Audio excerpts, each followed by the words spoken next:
मित्रों नमो नमः। हम लोग काव्य प्रकाश के द्वितीय उल्लास का अध्ययन कर रहे हैं, जिसमें लक्षणा के भेद के बारे में पढ़ रहे हैं।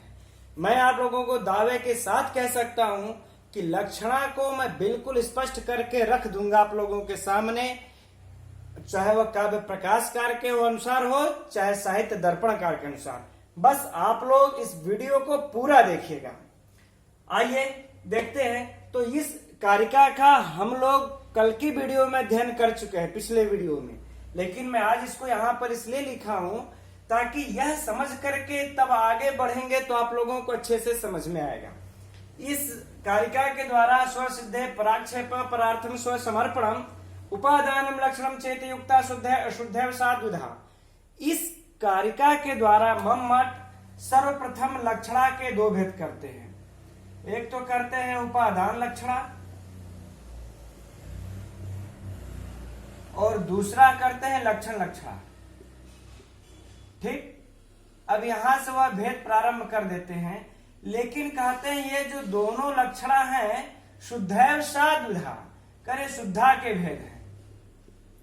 यह दोनों किसके भेद हैं? शुद्धा के भेद हैं, गौड़ी के भेद नहीं है। अब गौड़ी के भेद को अब आगे कह रहे हैं, लेकिन उस आगे कहने से पहले हम लोग शुद्धा और गौड़ी के बारे में जान लेते हैं थोड़ा बहुत कि शुद्धा किसको कहते हैं और गौड़ी किसको कहते हैं। फिर हम लोग गौड़ी के जो भेद किए हैं उसको हम लोग पढ़ेंगे, लेकिन याद रहे जो भी गौड़ी का भेद होगा वो अलग होगा, और ये जो शुद्धा का पहले जो भेद किए हैं यह दोनों यह अलग होगा। आइए हम लोग गौड़ी के भेद, शुद्धा और गौड़ी को पहले देखते हैं। आइए देखते हैं, करें शुद्धा और गौड़ी। ये शुद्धा और गौड़ी, इन दोनों को ममताचार्य का जो भेदक मानते हैं, उपचार को भेदक मानते हैं, इन दोनों को उपचार का भेदक मानते हैं। ठीक, समझिएगा। अगर मेरी बातें आप लोगों तक समझ में आ जाए तो कमेंट करके हमें जरूर बताइएगा। उपचार को भेदक धर्म मानते हैं, उपचार ही शुद्ध और गौड़ी का भेदक धर्म है। कैसे? कहते हैं जो उपचार है, उपचार से रहित, उपचार से रहित कौन होती है? शुद्धा। और उपचार से सहित अर्थात उपचार सहित कौन होती है? गौड़ी। अब बातें समझ में आ गई। अब इतना तो दिमाग में आएगा आप लोगों के कि शुद्धा जो होती है वह उपचार से रहित होती है, अर्थात उसमें उपचार नहीं रहता, और जो गौड़ी होते हैं उसमें उपचार सहित होती है। अब लेकिन आप लोगों के दिमाग में चल रहा होगा कि यह उपचार किसको कहते हैं, है ना? यह उपचार किसको कहते हैं? तो आइए यह जानते हैं कि उपचार किसको कहते हैं। ठीक, उपचार, उपचार है क्या? दो भिन्न पदार्थों में, बात को समझिएगा, दो भिन्न पदार्थों में या दो भिन्न वस्तुओं में अत्यंत सादृश्यता के कारण भेद का प्रतीति न होना ही उपचार कहलाता है। अब बातें समझ में आ गई। अर्थात उपचार किसको कहते हैं? कहते हैं जब मैं लिख देता हूं दो पदार्थों में या वस्तुओं में या जीवों में, जो भी कुछ कह ले, दो पदार्थों में किसके कारण? अत्यंत सादृश्यता के कारण, सादृश्यता के कारण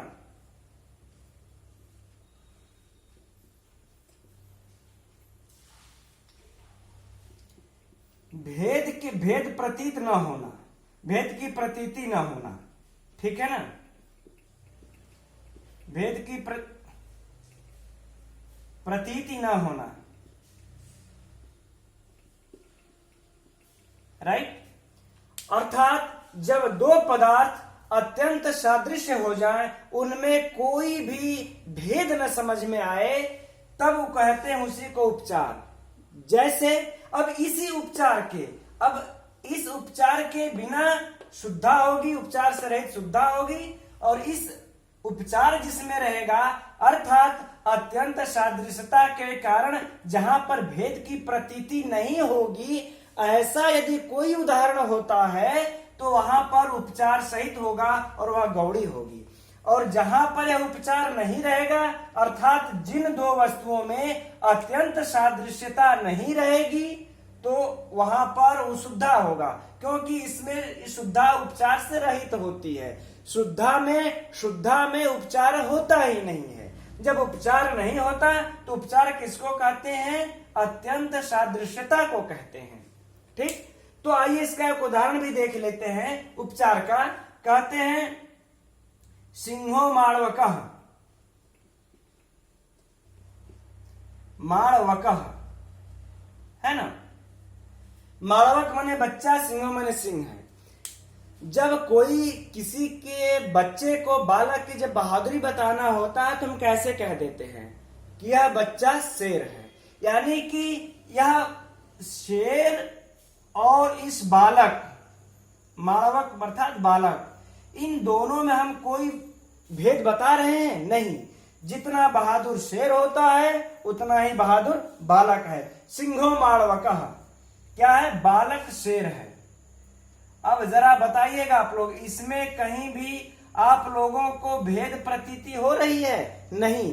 अत्यंत सादृश्यता के कारण बालक और शेर में कोई भी हमें भेद प्रतीत नहीं हो रहा है। जब कोई भी भेद प्रतीत नहीं हो रहा है तो यह सिंहो माळवकः जो होगा यह उपचार कहा जाएगा, और यह जो है गौड़ी का होगा उदाहरण। ठीक है ना, क्योंकि सिंहो माळवकः को क्या कहेंगे? उपचार। अत्यंत सादृश्यता के कारण भेद प्रतीत नहीं हो रहा है। और जब ऐसे उदाहरण हमें मिल जाए तो उपचार के सहित होगा, अर्थात वह कौन उदाहरण होगा? किसका होगा? गौड़ी का। तो गौड़ी लक्षणा हम इसमें मानेंगे। ठीक, अब जो उपचार से रहित हो, जिसमें हम उपचार की संभावना ही ना हो, अत्यंत सादृश्यता ना हो, है ना, उसमें जैसे हम कहते हैं, इसका उदाहरण आगे दिया जाएगा, लेकिन समझने के लिए हम बता दे रहे हैं आप लोगों को। आयुर्घृतम,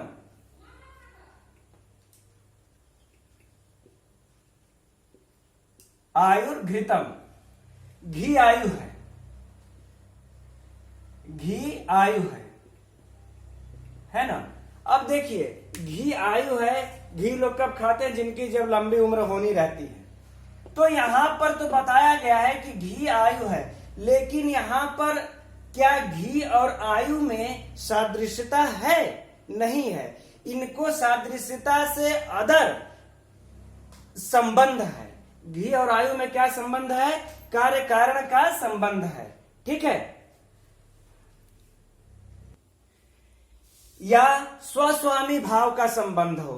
तो यहां पर घी और आयु में कोई आप लोगों को अत्यंत सादृश्यता नजर नहीं आ रही होगी। जब अत्यंत सादृश्यता नजर नहीं आ रही है तो उपचार से रहित हुई, तो यह हमारा शुद्धा का उदाहरण हो जाएगा।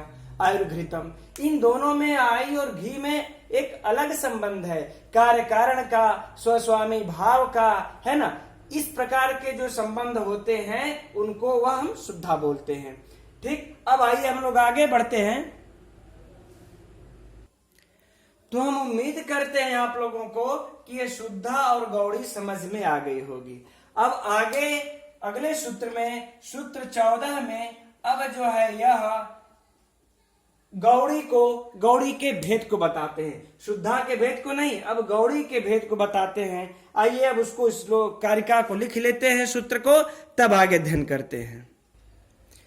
यह देखिए आगे है 14वां सूत्र में, कहते हैं सारोपान्या तु यत्रोक्तो विषयी विषयस् तथा। अब देखिए फिर से हम कह दे रहे हैं कि शुद्धा का दो भेद, उपादान लक्षणा, लक्षण लक्षणा करने के बाद अब यह गौड़ी के भेद कर रहे हैं। गौड़ी के कैसे करते हैं भेद, समझते हैं। हम फिर से बता दे रहे हैं यहीं पर पहले थोड़ा सा, तब ये समझ में आ जाएगा।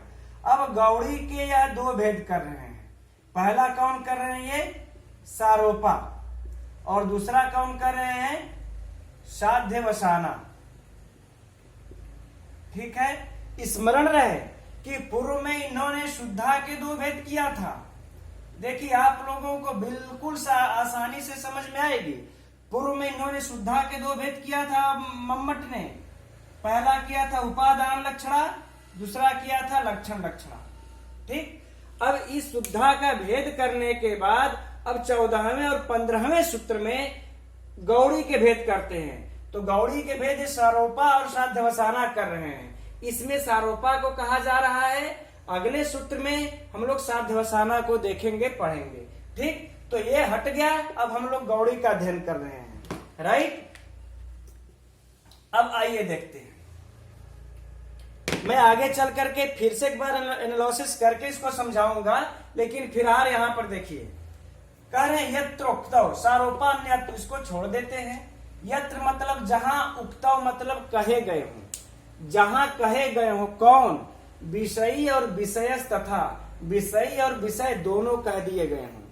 ठीक, यत्र उक्तव जहां कह दिए गए हो, कौन? विषयी और विषय दोनों कह दिए गए हो, वहां सारोपा अन्य, अन्य का मतलब होगा दूसरी, अन्य का मतलब दूसरी, दूसरी अर्थात कौन? गौड़ी। यहाँ पर नाम नहीं लिए हैं, लेकिन हम लोग अपने से अर्थ निकाल लेंगे। गौड़ी यह परीक्षा का विषय है, प्रश्न है, दे देगा इतनी कारिका दे करके। अन्य से किसको संबोधित किए हैं मम्मट ने? तो गौड़ी को संबोधित किया है। दूसरी, कौन दूसरी? गौड़ी। तो कह रहे हैं जहां पर विषय और विषय दोनों कथित होते हैं, वहां पर यह दूसरी सारोपा नाम की गौड़ी लक्षणा होती है। बातें समझ में आ गई? फिर से सुन लीजिए कि जहां पर दोनों विषय और विषय दोनों कथित होते हैं, वहां पर दूसरी गौड़ी नाम की सारोपा लक्षणा होती है। अब विषय और विषय क्या है, मैं इसको भी स्पष्ट करके आप लोगों के समक्ष रख दे रहा हूं। विषयी का अर्थ होता है उपमान। उपमान तो आप लोग जानते ही होंगे, और जिसको कि हम इसमें एक भाषा में और एक बात इसको हम बोलते हैं आरोप्यमान। अगर आप लोगों को याद करना है, समझना है सारोपा, साध्यवसाना और इनके उदाहरणों को, तो ये तो तीनों दिमाग में आप लोग बैठा ही लीजिएगा कि विषयी अर्थात उपमान अर्थात आरोप्यमान, तीनों बातें एक ही हैं। हम तीनों में से किसी एक को कह करके संबोधित कर सकते हैं। विषय क्या होता है? विषय होता है उपमेय। जब इसकी आवश्यकता कब पड़ेगी, इसे फालतू मत समझिएगा, इसकी आवश्यकता कब पड़ेगी?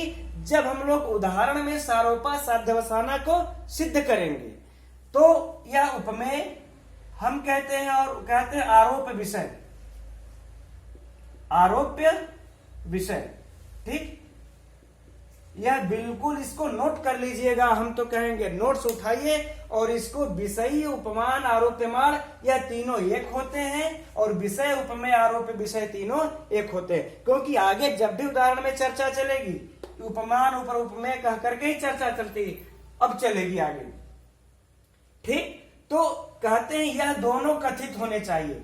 अब इससे ही अब समझ लीजिए, जहां पर उपमान भी कथित हो और उपमेय भी कथित हो, वहां पर सारोपा अन्य, वहां पर सारोपा नाम की दूसरी एक गौड़ी लक्षणा होती है।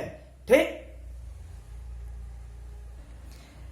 इसका यह उदाहरण मम्मट साध्यवसाना का अर्थात सूत्र 15वें का दे करके तब देते हैं, लेकिन वहां हमको समझ में आ रहा है कि आप लोगों को समझने में सुविधा होगी, इसलिए हम इसका उदाहरण इसी जगह दे रहे हैं।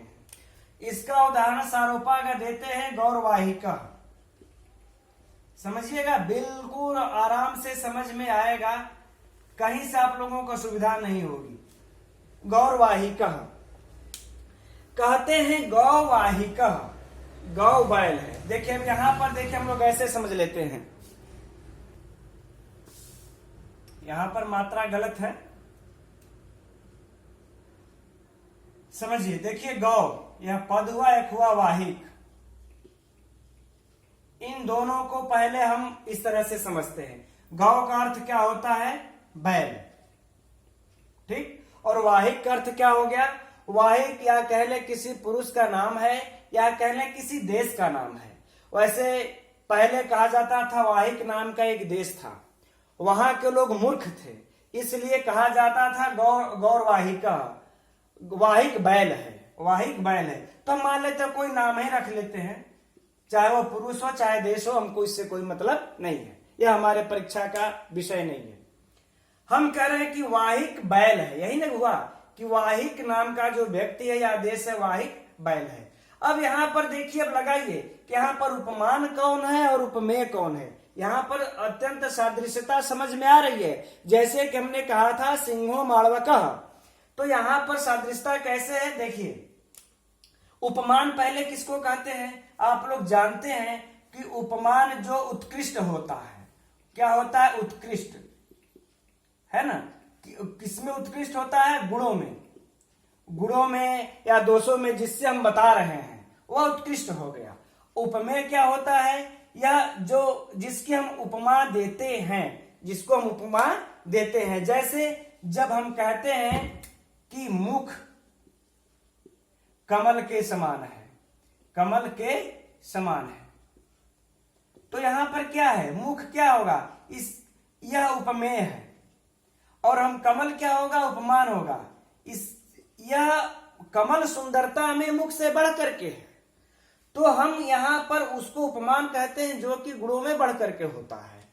तो यह उपमान हुआ, यह उपमेय हुआ। हम मुख का कमल के साथ हम सादृश्यता प्रकट कर रहे हैं। ठीक वही यहां पर गौ क्या है, बैल है। गौ अर्थात बैल, और क्या होता है, बैल मूर्ख होता है। ठीक, इसके साथ हम किसकी समानता प्रकट कर रहे हैं, वाहिक की। हम क्या कह रहे हैं, वाहिक बैल है। हमने क्या कहा, वाहिक बैल है। तो इससे स्पष्ट हो गया कि जो यह गौ पद है यह क्या होगा, हमारा उपमान होगा, और जो वाहिक पद है यह उपमेय होगा। ठीक, यह उपमान भी होगा, उपमेय भी होगा, आरोप्यमान भी होगा। ठीक, इसी को हम विषय भी बोलेंगे। यह काव्य प्रकाश के भाषा में है, हमारा काव्य शास्त्र के भाषा में विषय बोलेंगे इसको हम, और इसको क्या हम बोलेंगे, विषय बोलेंगे। ठीक, यह आरोप्यमान और आरोप विषय है ना। तो जहां पर यह उपमान और उपमेय, जहां पर विषय और विषय दोनों कथित हों, वह सारोपा होती है। तो देखिए इस उदाहरण में हमको इस लक्षणा में गौ, यह उपमान भी कथित है, वाहिक यह भी कथित है। जब दोनों कथित हैं तो यह सारोपा हो गई, और दोनों में लक्षणा है। और लक्षणा हम क्या कहना चाहते हैं, हमने किसी को कह दिया वाहिक बैल है, या हमने कह दिया किसी का नाम ले करके कि फला आदमी बैल है, तो इसका मतलब क्या होगा, लक्षणा निकालेंगे तो क्या होगा, इसका तो जो वाच्यार्थ होगा वह तो यही होगा कि सुरेश बैल है। तो ये वाहिक बैल तो होगा नहीं, यह तो कोई व्यक्ति है, तो यह वाच्यार्थ नहीं होगा। तो हम लक्षणा निकालेंगे, लक्ष्यार्थ निकालेंगे। लक्षणा हमारा क्या होगा, कहने का मतलब जैसे गाय, जैसे बैल मूर्ख होता है वैसे वाहिक मूर्ख है। तो यह हमने लक्षणा निकाल लिया। ठीक, अब हम लोग, यह दोनों कथित हैं। अब हम लोग सारोपा के बाद अब साध्यवसाना को देखते हैं। आइए इसको कुछ मिटा करके उसको लिख लेते हैं। यहां पर देखिए, अब हम लोग साध्यवसाना को जानते हैं, समझते हैं। करें विषयंतः कृतेन्यस्मिन् सा स्यात् साध्यवसानिका। करें विषय, विषयी अंत, हम इसका विच्छेद कर देंगे तो क्या हमको मिलेगा, विषयी अंतः, अंतः कृते। ठीक है ना, विषयी अंतः कृते।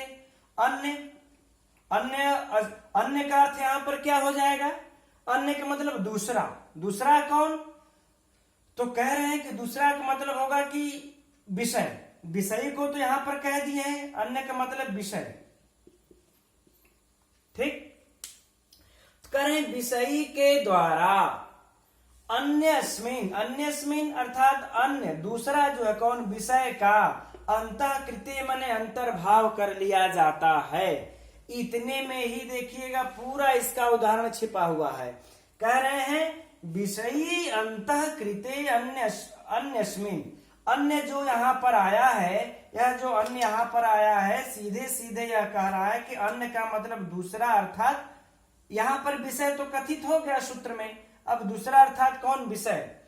कह रहे हैं कि विषयी के द्वारा अन्य जो दूसरा अर्थात जो विषय है उसका अंतःकृते जब अंतर्भाव कर लिया जाता है तो सा स्यात्, वह होती है दूसरी, कौन, साध्यवसानिका, उसको हम कहते हैं। अब बातें समझ में आ गई। तो अब हम यहाँ पर फिर से यहाँ पर उपमान और उपमान विषय पर हम लोग आते हैं। विषय अर्थात किसको कहेंगे? उपमान, ठीक है ना। विषय किसको कहेंगे? उपमेय। इसीलिए हमने बोला था कि इसको याद रखिएगा। अर्थात उपमान के द्वारा जब उपमेय का निगीर्ण कर लेता है, अंतर्भाव कर लेता है, अपने में समाहित कर लेता है, तब वह साध्यवसानिका होती है। अब अंतर यहाँ पर आप लोगों को हमारे विचार से स्पष्ट हो गया होगा। अर्थात जहां पर उपमान उपमेय दोनों कथित हो, जैसा कि गौरवाहिका, उपमान उपमेय दोनों कथित हो तो सारोपा, और जहां पर उपमान उपमेय को निगल जाए, निगीर्ण कर ले, अंतर्भाव कर ले, ठीक, वहां पर क्या होता है? साध्यवसानिका। अब इसका ये उदाहरण देख लेते हैं। इसके उदाहरण में देते हैं गौरयम। अब समझिएगा, यहां पर गौरयम विच्छेद कर लेते हैं, क्या हो जाएगा? गौ अयम, गौ अयम, यही होगा, ठीक। अर्थात अयम का मतलब यह, गौ का मतलब बैल है, यह बैल है। अब देखिए यहां पर जो उपमेय था, जो वाहिक सीधा जो नाम आ रहा था, इसको निगीर्ण कर लिया। किसने? उपमान ने। उपमान ने, यह गौ क्या है इसमें? अब फिर से ही देखिए समस्या आती है। गौ क्या है? उपमान, उपमान है, और अयम क्या है? उपमेय है। अब देखिए यहां पर यह उपमेय कौन है? वह सच में बैल है कि वाहिक है, कौन व्यक्ति है? यहां पर उपमेय क्लियर नहीं है। इस उपमेय का अयम पद के द्वारा यह गौ जो उपमान है, यह निगीर्ण कर लिया। यह उपमान क्या कर लिया? निगीर्ण कर लिया, उसको निगल लिया। यानी कि सिर्फ यहाँ पर उपमान कथित है, उपमेय कथित नहीं है। तो यहाँ पर जो हमारा होगा वह साध्यवसाना होगा, साध्यवसानिका, ठीक। तो गौरवाहिका, जहां पर यह उपमान और वाहिक उपमेय दोनों, यह उपमान और यह उपमेय दोनों कथित होते हैं, वह सारोपा। और जहां पर उपमान उपमेय को निगीर्ण कर लेता है, इसको उपमेय को क्या किया? निगीर्ण कर लिया, यहां पर साध्यवसानिका हो गई। यह उदाहरण तो यद्यपि इन्होंने आगे चल करके दिया हुआ है सारोपा और गौड़ी को समझा लेने के बाद, लेकिन मैंने आप लोगों को यहीं पर दिया कि ताकि आप लोगों को समझ में आ जाए। तो हम यदि पूरे का सार देखते हैं, तो हम लोग पूरे का सार जब देखेंगे तो यही समझ में आया हम लोगों के कि गौड़ी के दो भेद किए, सारोपा, साध्यवसाना। सारोपा का उदाहरण गौरवाहिका और साध्यवसाना का उदाहरण गौरयम, ठीक। यही होगा, हम लोगों ने यह इतना अध्ययन कर लिया। अब अगला इनका सूत्र देखते हैं। अगली कारिका में यही कहते हैं, भेदा विमोच सादृश्यात् संबंधांतरस्तथा गौड़ौ शुद्धौ च विज्ञेयो। जो हमने आप लोगों को शुद्धा और गौड़ी के बारे में समझा चुका है, ये वही को उसी को बता रहे हैं। कह रहे हैं पहले ही हम बता चुके हैं कि भेदा विमो मतलब दोनों में जो भेद कर रहे हैं, च सादृश्यात् करे सादृश्यता से और संबंधांतर और संबंध के अंतर से गौड़व शुद्धव या गौड़ी और शुद्धव च विज्ञेय, दोनों के दो भेद जानने चाहिए। अर्थात जहां पर सादृश्यता हो, ठीक, वहां पर गौड़ी, और जहां पर इसको छोड़ करके कोई अन्य संबंध हो, ठीक है ना, वहां पर शुद्धा। अन्य संबंध अर्थात उपचार से रहित, जो कि मैंने पहले बताया। और क्या होगा? ये उपचार सहित, इस श्लोक में, इस कारिका में यही ये बताना चाह रहे हैं, जो कि हम लोग अध्ययन कर चुके हैं। अब आगे हम लोग चलते हैं। हम लोगों ने अभी, चलिए इसके उदाहरण तो जान लिए, ठीक। या गौड़ी के दो भेदों का तो देख लिए उदाहरण, कौन, सारोपा और साध्यवसाना, ठीक है ना। लेकिन हम लोग अब किसके जानेंगे, शुद्धा के जानेंगे दोनों उदाहरण। शुद्धा भी कहते हैं, यह दो प्रकार का होती है। एक तो क्या होती है, सारोपा, और दूसरा कौन होती है, साध्यवसाना, ठीक। इसके लक्षण को देख लेते उदाहरण को। इसमें देखिए जो सारोपा का उदाहरण देते हैं, या क्या देते हैं, आयुर्घृतम, ठीक। और जो साध्यवसाना का जो उदाहरण देते हैं, आयुर्वेदम, है ना। अब यहां पर देखिए हम आप लोगों को बता रहे हैं, समझते हैं कि यहां पर सारोपा कैसे हुई, यहां पर साध्यवसाना कैसे हुई। इसमें आइए देखते हैं। आयुर्घृतम अर्थात लोग कहते हैं घी खाने से आयु बढ़ती है। तो जब घी खाने से आयु बढ़ती है तो हम घी को देखें तो कह दिए आयुर्घृतम, यह आयु है, घी आयु है। क्या कह दिए, घी आयु है ना। तो घी आयु है। तो यहां पर अब देखिए कौन उपमान हुआ, कौन उपमेय हुआ। यहां पर देखिए आयु जो है वो क्या है, हमारा उपमान है, उपमान कह लें। उपमान को और क्या कहते हैं, विषयी कह लें, या फिर आरोप्यमान कह लें, बात तीनों एक ही है ना। और जो घृतम है यह क्या है, उपमेय या विषय, या फिर आरोप्य विषय। तो यहां पर देखिए हमारा उपमान और उपमेय दोनों कथित हैं। जब दोनों को कह दिया गया है तो यहां पर सारोपा लक्षणा होगी, शुद्धा सारोपा लक्षणा होगी। और जब अब यहां पर देखिए कौन है ये, उपमान, यह उपमान, यह क्या है, उपमेय, यह क्या हुआ, विषय, यह क्या हुआ, विषयी, सॉरी यह विषयी और यह विषय। अब यहां पर देखिए आयु उपमान तो कथित है, लेकिन इदम पद से जो घी का है उस उपमेय को आयु उपमान निगृण कर लिया है, अपने में अंतर्भाव कर लिया है। अर्थात यह जो उपमेय है वह कथित नहीं है। तो यहां पर क्या हो गई, साध्यवसाना, ठीक। तो यहां पर कौन सी हो गई, साध्यवसाना। तो इस प्रकार से हम समझ सकते हैं कि यह आयुर्घृतम जो है, जहां पर आप परीक्षा में जब भी आ जाए, बस यह देखिए कि उपमान और उपमेय दोनों कथित हैं कि नहीं। अगर दोनों कथित हैं तो वह सारोपा, और अगर दोनों कथित नहीं है, सिर्फ उपमान कथित है, उपमेय कथित नहीं है, तो क्या हो गई, साध्यवसाना। अब शुद्धा और गौड़ी भी पहचानना होगा, किसमें अब शुद्धा कैसे है, हो सकता है गौड़ी भी तो हो सकती है। तो शुद्धा के लिए हम देखेंगे कि इसमें अत्यंत सादृश्यता है कि नहीं।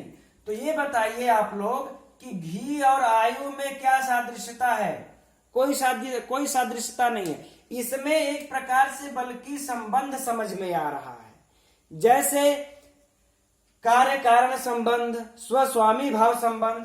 तो यह सादृश्यता को छोड़ करके जहां पर अन्य कोई संबंध समझ में आता है वहां पर शुद्धा होती है, और जहां पर सादृश्यता होती है वहां पर गौड़ी होती है। तो हम इस तरह से हम समझ सकते हैं कि यह शुद्धा सारोपा ही है और यह शुद्धा साध्यवसाना ही है। ठीक, हम उम्मीद करते हैं कि आप लोगों को इतना तो समझ में आ गया होगा। अगले सूत्र में मित्रों यह कहते हैं कि लक्षणा तेन षड्विधा। अब हम लोग अगले सूत्र को देखते हैं मित्रों, लक्षणा तेन षड्विधा। लेकिन मित्रों यह वीडियो ज्यादा लंबी हो गई है, इसलिए हम इसकी विशद व्याख्या कैसे 6 प्रकार की लक्षणा हुई अगले वीडियो में तुरंत हम पोस्ट कर रहे हैं, और मैं उसका लिंक आप लोगों को डिस्क्रिप्शन में भी हम दे देंगे, और इस वीडियो को हम यहीं पर रहने देते हैं। तो तो उस वहां पर आप लोग देख लीजिएगा, चूंकि बताना पड़ेगा कि काव्य प्रकाशकार और साहित्य दर्पणकार के भी लक्षणा को देखना होगा, इसलिए वीडियो और लंबी जाएगी। इसलिए हम उसको डिस्क्रिप्शन में लिंक भी दे देंगे, अंत में उसको भी हम देंगे। तो तब तक के लिए नमो नमः। लेकिन आप लोग अगले जस्ट वीडियो में इसकी व्याख्या को देखेंगे।